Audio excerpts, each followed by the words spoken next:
So Dejanay Carrington last night almost took off Sophie Cunningham's head, gets ejected from the game, rightfully so, runs to the locker room, gets on Threads, and types out white privilege, which is crazy, especially coming from a gal that's literally wearing a bleach blonde wig. Now let's talk about black privilege for a second. Doing something completely wrong and unethical, and instead of taking responsibility, pulls out the race card and acts like a victim. Yeah, that's what we just witnessed here. The sheer lack of accountability on Dejanay's end, that was so intentional. Look at Dejanay staring at Sophie's head the whole time, and look at her reaction after. That's anger. A normal reaction would be to ask if Sophie was okay or immediately apologize. But instead she shoves her. The audacity to go and cry wolf and pull out the fake victim card and scream white privilege. All the while making Sophie Cunningham bleed as a result to her actions. People are tired of everything being blamed on race. I wouldn't be surprised if Dejanay did this in response to Sophie Cunningham coming out vocally in response to protecting women in women's sports. This was not white privilege. Under Dejanay's definition of white privilege, here's some more white privilege. Getting ejected from the game was called consequences to actions, and Dejanay should be thankful that an ejection is all that happened, because she ought to be suspended from the entire league. I actually agree with this young lady 1000%. I think Dejanay Carrington should definitely be suspended. She has a track record of dirty plays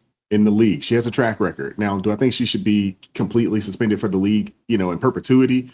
No, but I do think that she should receive at minimum, I'd like to see 2 to 3 games on a suspension on this. This was a dirty play. My other issue is that no one came to Sophie's defense.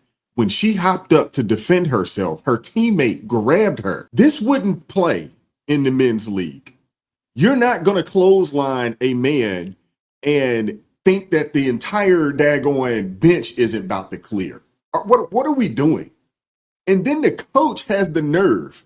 The coach has the nerve to get up in the press conference and defend Dejanay Carrington, who almost took her player's head off. You cannot make this stuff up, man. The WNBA is trash. No, everybody's talking about, a question that was asked by this whack ESPN reporter. Let's just keep it a buck. The question that was asked by this whack ESPN reporter, she got a truthful answer from Sophie, and it has basically taken over the league. No one's talking about the basketball. Who's the number 1 team in the WNBA right now? I have no idea. I don't care. But it seems like week after week after week, we are discussing the WNBA, not the basketball. Basketball's trash. Let's just keep it a buck. But we're talking about off-court foolishness. This league is full of whiners, complainers, virtue signalers. Again, I've said it, it's the gayest league in all of professional sports. And it's a welfare league. I think the NBA needs to just go ahead and distance themselves from this league. You got women now that are receiving $1 million contracts and they think they're better than what they actually are, but they still want princess treatment. No, y'all are professional athletes, supposed to be anyway. Your job is to entertain. The league is everything but entertaining, but it's the soap opera off the court that keeps the WNBA in the front of people's frontal cortex. Hit the like button, share the video, subscribe to the channel. We got to check out this daggone press conference from Stephanie White. And then she did a similar situation after Caitlin Clark took a daggone fist to the throat 2 months ago. Steffi Clark's got to go. She's got to go. One of the things about Nay is that she's going to play her butt off, man. She's going to compete. Nobody's going to go walking in for a layup. And so I don't oppose the hard foul. But I also don't think that she intentionally went for the net. Do you see Caitlin Clark? Do you see the face on this young lady? I'm not sure who this young lady is. I mean, everybody knows who Caitlin Clark is. As soon as she starts talking, wait, no defense for your players? Who wants to play for a coach like this?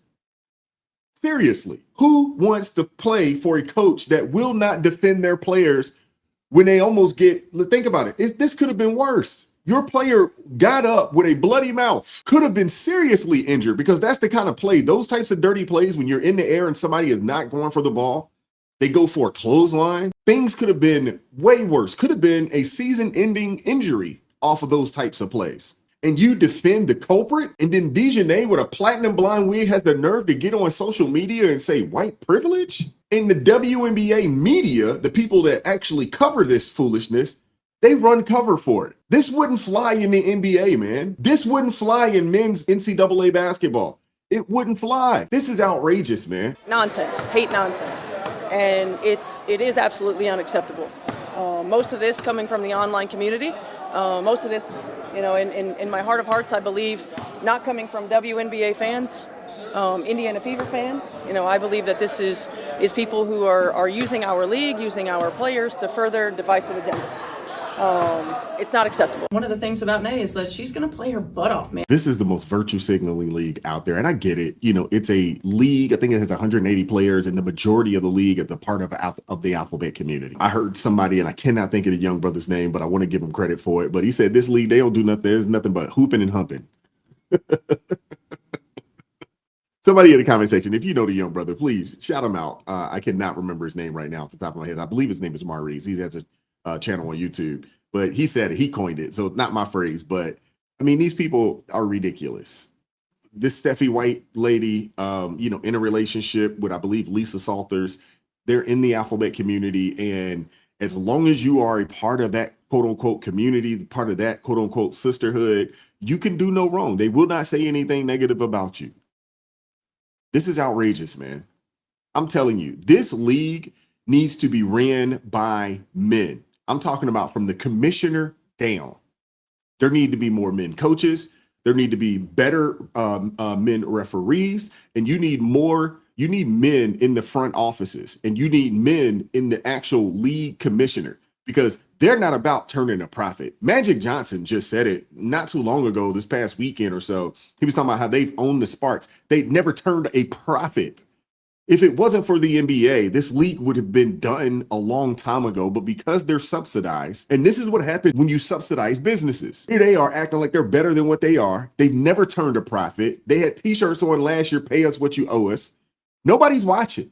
And even this year, they're making more money than they've ever made, ever. These women, they don't want to be considered. They still want to be put on pedestals. They want to be treated differently. They want to be treated better than what they should be. It's outrageous, man. It really is. It's outrageous. What is the method to her madness? I'm talking about Indiana Fever head coach Stephanie White. I have brought this up multiple times, how she doesn't go out of her way to defend her players, especially Sophie Cunningham. I mentioned it last week when Sophie Cunningham was elbowed in the face and Cunningham was whistled for the foul. No argument by Stephanie White, even though it was so obvious Cunningham was the victim there. And then, of course, what happened Saturday, Dejounte Carrington taking out Sophie Cunningham. We all saw the video. We all saw what happened to Carrington. We all saw and read her Threads post after she was thrown out of the game. And oh, by the way, where is the league on this? I don't care what, even though it was ridiculous that she wrote white privilege, by the way, but I don't care if she wrote, dog privilege. You should not be allowed, after you're thrown out of a game, during a game, whenever, players should not be allowed to post on social media. Is there a fine coming there to Miss Carrington? For goodness sake. She needs to be suspended. What is going on with this league? But let's get back to Stephanie White. In the post game, after Saturday's win by the Fever, which, oh, by the way, Caitlin Clark and Kelsey Mitchell continue to light up everything. Fantastic combo. What a team. Stephanie White is defending Dejounte Carrington. I didn't hear anything about Sophie Cunningham, her own player. All I heard was about, that's the way Dejounte plays. That's the way she plays. Yeah, shout out to Linda Cohn. Go check her out, man. She's awesome. She's doing good work over there. And she's absolutely right. She is absolutely right. You know who I'd like to see the Indiana Fever hire as head coach? I'd like to see them hire Mark Jackson. I'd love to see that. Obviously, he played for the Pacers back in the day. He was the one that helped really develop, Steph and those guys and put them on that championship trajectory. He understands how to coach, but they need a strong male. They need somebody that's going to stand up for the players. They need somebody that's going to hold the players accountable. This Steffi White lady ain't it. Seriously, she's got to go.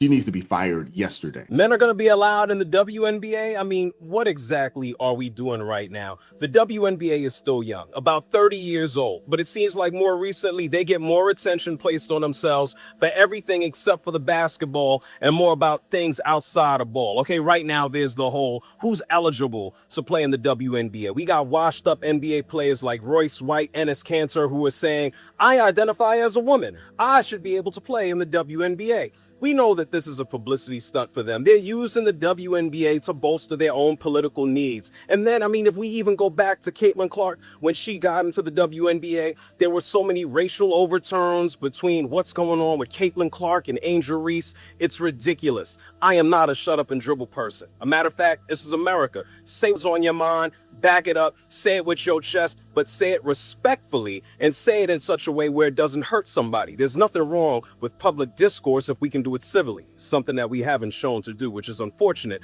But the WNBA is about everything but ball. There's nothing wrong with a juicy story. There's nothing wrong with some gossip, but there's too many times that the conversation isn't on the basketball, on the actual court, that it sucks for the WNBA. I hope that they can actually get to a point as a league where we can focus on the ball and the stories and not just bring up the WNBA or talk about the situation when it's used for somebody's political agenda. WNBA, still a young league. Hopefully sooner than later, it's about the ball. To an extent, I am in agreement with this, brother. And I said that earlier. This league has more conversation around, things that are happening off the court than what's actually going on the court. But to be honest with you, what's happening on the court, it's not that great. I've tried to watch WNBA games. I have, even with Caitlin Clark. They're slow. They're boring. They miss tons of layups. To be honest with you, basketball in America is trash. The NBA, the WNBA, it's trashed. Although I will say the NBA seems like they're starting to turn back towards the way things were done in the 90s. They still got a ways to go. But when you look at the WNBA right now, it's what's keeping this league on the front pages is the shenanigans off the court. It's just the truth. Y'all finally got a Bird Magic type situation, even though Angel Reese ain't as good, as a Magic, but they still kind of had that dynamic come into the league. And instead of playing to it, you had a bunch of catty women out there who are like, no, we've been in the league and we're good and this and the third. Instead of saying, let's push these youngins up to the forefront so they can get all of us paid. No, they're just catty. It just goes to show you that, women in positions of power, women in positions of leadership, women in positions to actually do more for each other. That's a facade. They are the biggest haters of themselves. And that's why this league is trash today. It was trash yesterday, and it's going to be trash in the future because they won't get out of their own way. And with this alphabet movement and this Decepticon movement that they got going on, and they're saying like, hey, it's all good and it's good and it's fine. And the crazy thing is you got women that don't even watch basketball. You have women that don't even watch basketball like that. I bet you that this young lady I'm about to pull up, she's probably never even been to a WNBA game. She's probably never been to a women's, college game. But we'll get out here and say, well, it's okay. If somebody identifies it, maybe, boy, I tell you. The truth is trans women are women, and so if they would like to play women's sports, then that would be something that they should do as women. A few former NBA first-round picks came out yesterday and declared for the WNBA draft. Are you supportive of them? Yeah, so if they truly were trans, then I would be perhaps supportive of them, but they're not. Who determines who's really a woman, though?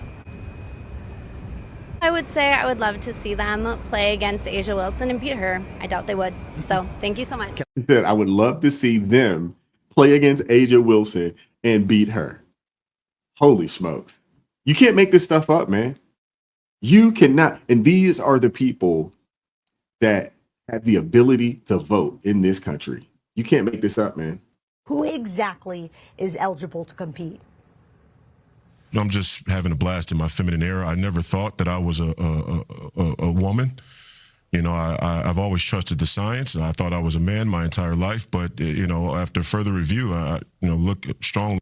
And there was a memo from the WNBA commissioner that was sent out to teams on Friday saying that a task force that's made up of groups, presidents and general managers, they're going to meet next week to discuss the issue, as there are growing questions about whether the league needs to clarify that eligibility and update it, Bill. Okay. All right, Brooke, thanks. Brooke Taylor on that. Martha's got some more today. You heard that? A task force. They're putting together a task force to come up with some form of what that is that Kathy Engelberg, who is a coward and hands down the worst commissioner in all of American professional sports, is afraid to put her name on it and say, hey, we will not be allowing biological males, people who are born as males, to compete in the WNBA.